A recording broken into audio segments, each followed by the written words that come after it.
is we'll have, after me, we'll have, did we say Ranjit? Ranjit, then we request Shalini, and then we'll request Dr. Singh to come in. Have I got it wrong? A little bit? Okay, and then we open it up for Q&A. So with that, if I can see our presentation, go up please, mine. So while the presentation is coming up, I thought I'll start with a story. How many of you want to listen to stories in the afternoon? Anybody for stories or PPTs? 23 PPTs. Which one would you prefer? Stories. Okay. It's a loaded question. No, this is not the...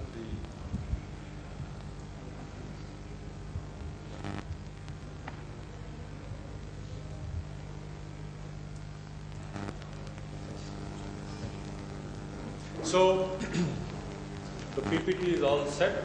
Now,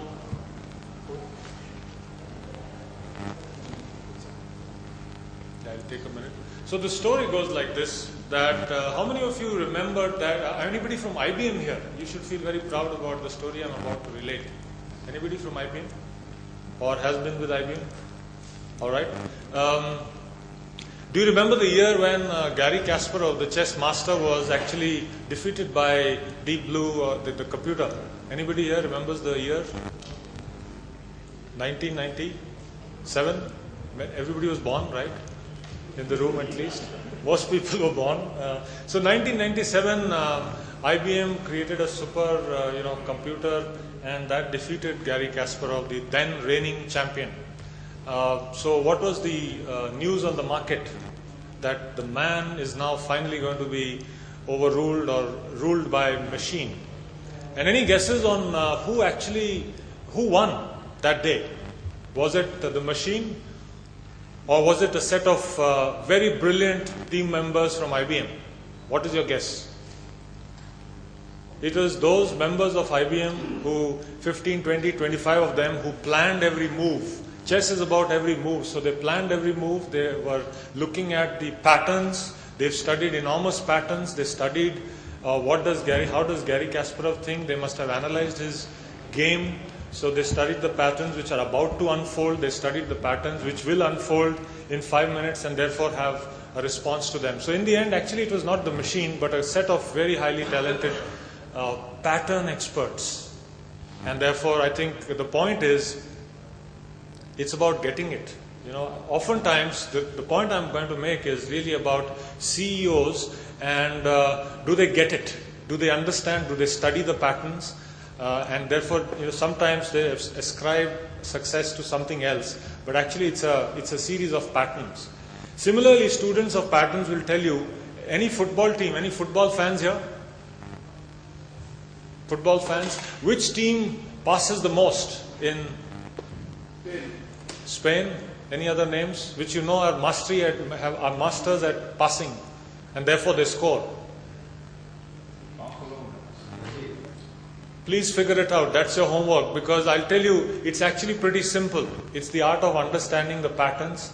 And one of the things, what I'm about to share with you is a research on patterns.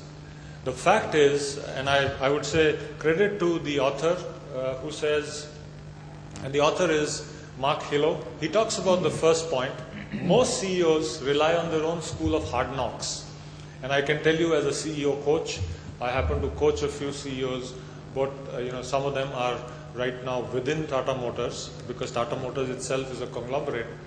And I can tell you, most CEOs want to learn the hard way. And Mark Hillo, who talks about not understanding those patterns, and he talks about two differences. The differences between 90% CEOs who want to understand, who want to discover it themselves, versus those 10% super smart, super learner CEOs. And I'm going to relate it to the theme today, which is about how do CEOs learn. We'll talk about how learning and development is not a competency. My own belief and notion is, sorry folks, I'm also from the profession, but L&D is far too serious, or learning and development is far too serious just to be left to HR folks. I think it's about a culture. I think it's a discipline. We'll talk a little bit about that. And also perhaps a peep into what the Tata Group does in terms of what do we look at in terms of preparing CEOs. So those are the three broad themes, but right now it's about Mark Hello and his understanding of how CEOs do not get it. Typical CEOs think about the left side, which is, I will figure out the best solution. It will come from within the industry. Industry after industry, whether it's Apple, whether it is some of the other products or industries, most examples of innovation do not come from within the industry. And yet, how many CEOs will understand, will study, will appreciate that the answers lie outside and perhaps have the humility to take answers from outside? Core drive, CEOs are doing CEO tasks. What is the CEO's task number one? Driven by the stock market. What do you think is the CEO's task number one, which he does month after month after month? Driving profitability, right, sir? Driving profitability. So I think that's something that the CEOs are looking at. That's something that the CEO is doing. How many CEOs are working on the right side when he talks about learning objectives, looking at one or 2 points of change, one or two centers of gravity or the gravity-defined tricks?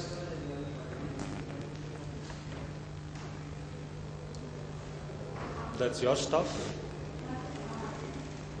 Thank you so much.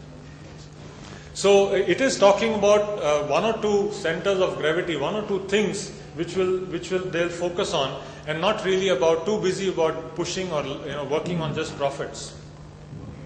The other typical CEOs, and the question being asked, the question Mark Hello asked from all of us, which CEO would you bet on? The one on the left, the one on the right? They have the strategy, the learning process in their head rather than, and we were talking about this when we were talking about at lunchtime, is how many of them show their plans to the smart people? How many of them have people who are smarter than them around them in their network? The tools that they use, the kind of magazines they read. Every CEO reads the Wall Street Journal because that's the right magazine to read. Industry trade shows are attended. Those are the right places to be seen at. Speak to employees who will tell you nothing else but what you want to hear. But look at the people on the right side. They look at books. They look at non-industry best practices. They benchmark with other experts who will challenge their assumptions and thinking. And in the end, he also talks about CEOs writing down, almost like a ledger, a diary. I assumed in the beginning of the year, these are my assumptions when I started the year. These are the market moves we made. These are the products we created. End of the year, how did it pan out? So I think there is that whole set of new things that these super learner CEOs are doing. He ends his research, and I'm going to request you all to Google it. It's pretty easily available. He ends his search by saying he gives these talks to CEOs, and then in the end he asks them a simple question. Is there anything you'd like to ask me? Any guesses on how many people take that bait? Very little, very few, no one. Why? As you grow higher, your ability to perhaps ask for help or even perhaps look stupid in a set of peers is low. So I think he talks about the fact that even when he volunteers and asks CEOs that would you like me to answer or share any secrets, because he's researched some huge number of almost 900 CEOs. The point is learning ability, and that brings me to my next point. Either you have it or you don't. So I think it's not about it's not about something which you can build. I think either you have a need to learn or you don't have a need to learn. The point is CEOs also need to look at creating a culture of learning, because I think that's very, very important. And my thought is it is really a discipline. How many of you are students here of Peter Senge's fifth discipline? So let me not go through the entire motion. I'll just talk about team learning. He argues that the job of a CEO is actually to create the unit or the quantum of learning is a team and not an individual, and that's a big challenge. If you can remember how many tasks or how many objectives you met in the last year on your own without your team being involved, I can argue, I can challenge none. 5 or 6 brilliant people would have come together and then would have accomplished the task after learning new things or after applying what they already knew. So I think the point is, is there a system, is there a culture where teams come together to learn and therefore excel at a task? I think those are one amongst 5 questions which Peter Senge talks about, and therefore I think it's the job of a CEO to create that culture of learning. With that, I can see I'll be timed out of this place very quickly. Let me move on to how Tata Group prepares CEOs. This looks like a very busy slide. In my introduction, he shared with you that I'm also responsible for grooming leaders.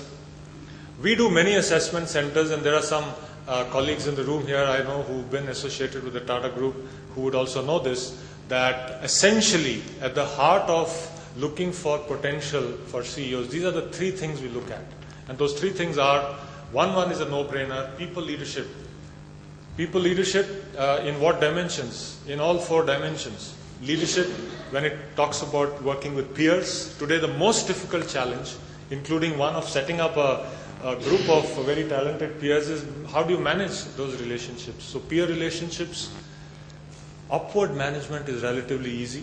So our own understanding is managing upwards we're all experts at, but it's the peer and managing down which we suffer. But as a CEO, there is a fourth dimension, which is managing the stakeholders, the board members, the environmental, the governmental, community, etc. So people leadership is a big cluster. Drive for results. Execution. I think the way to understand is execution, your ability to execute.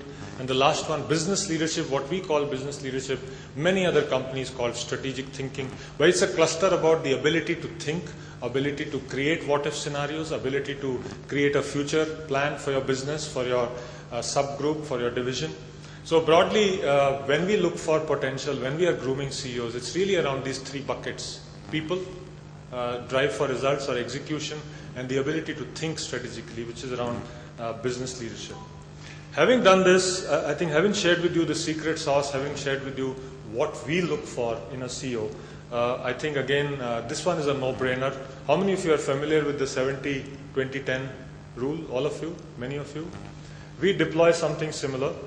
We believe, first of all, that a bulk of learning will not come in crucibles like these. They will come in the crucible of life, which is projects. So fortunately, the group affords a lot of joint ventures, a lot of opportunities within India, within outside, for people to work in. We also talk about 20% is through supporting relationships, coaching, mentoring, and of course there is a place for training, formal training, and I think that's the overall developmental philosophy.